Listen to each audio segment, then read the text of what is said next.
السلام علیکم ویوز، کیا حال چال ہے؟ ٹھیک ٹھاک ہو؟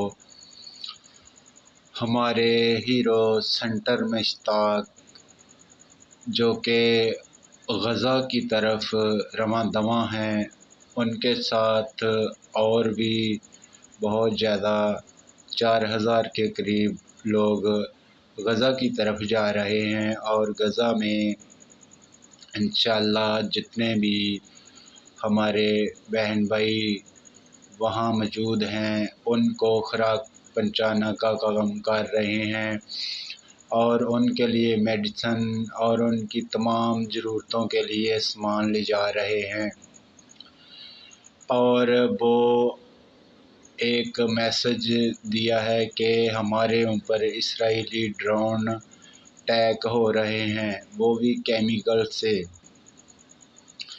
تو ہماری حکومت سے آگے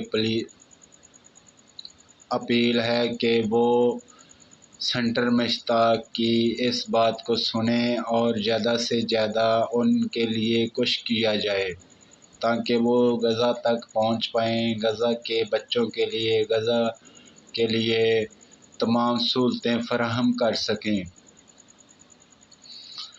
اور ہمارے جو جتنے بڑے بڑے لوگ ہیں، جتنے لوگ السلام علیکم ویوز، کیا حال چال ہے؟ ٹھیک ٹھاک ہو؟ امید ہے کہ آپ لوگ ٹھیک ٹھاک ہوں گے اور میں بھی ٹھیک ٹھاک ہوں۔ اس وقت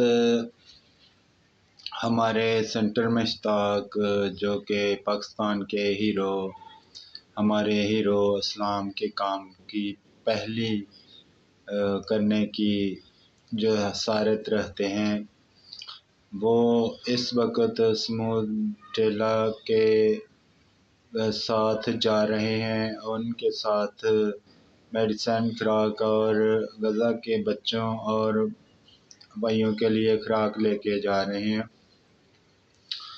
پچھلی رات ان کے اوپر اسرائیل نے ڈرون اٹیک کیے ہیں اور ان کے تھوڑا نقصان بھی ہو گیا، یعنی 4 کشتیاں ان کی جل گئی ہیں۔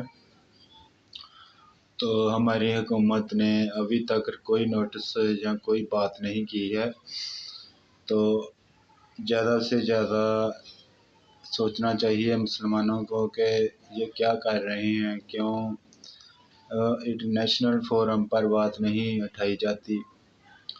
تو اس حوالے سے آج صبح جب میں نے نیوز دیکھا تو مجھے پتہ چلا کہ